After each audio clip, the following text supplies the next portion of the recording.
திருநாய்ங்களோட சந்தோஷமான விளையாட்டை பாருங்க.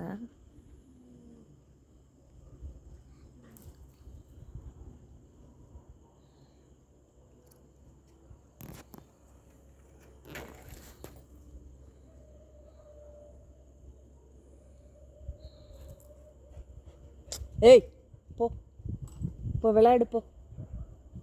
எங்கே வர வீட்டுக்கு? இப்போ விளையாடு போ, ஃப்ரெண்ட்ஸுங்களோட விளையாடு.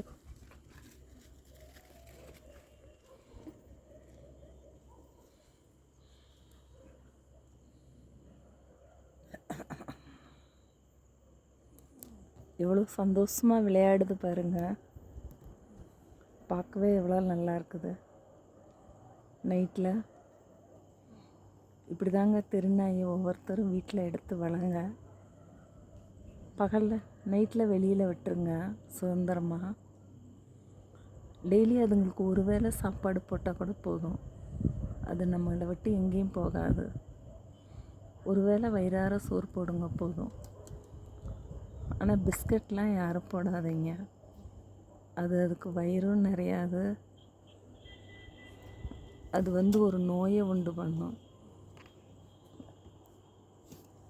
வீசிங்கிற ஆஸ்மா நோயை அந்த பிஸ்கட் சாப்பிட்றதுனால வரும். இப்போ தான் ரேஷன் அரிசி கிடைக்கிது. அழகாக ஒரு 4 டம்ளர் அரிசி, ஒரு அரை டம்ளர் உளுந்து, வெந்தயம் போட்டு மிக்சியில் ஆட்டி வச்சிங்கனால டெய்லி 2 தோசை இல்லை 1 தோசை போடுங்க போதும். போட்டாலே அதுங்களுக்கு வயிறு நிறைஞ்சிரும். அது ஒரு வேளை சாப்பிட்டாலே அன்னைக்கு பூரா அதுங்க அப்படியே ஃப்ரீயாக இருக்குங்க. நம்மளை மாதிரி 4 வேளை 3 வேளையெல்லாம் சாப்பிடாதுங்க. நானும் பார்த்துட்டேன்.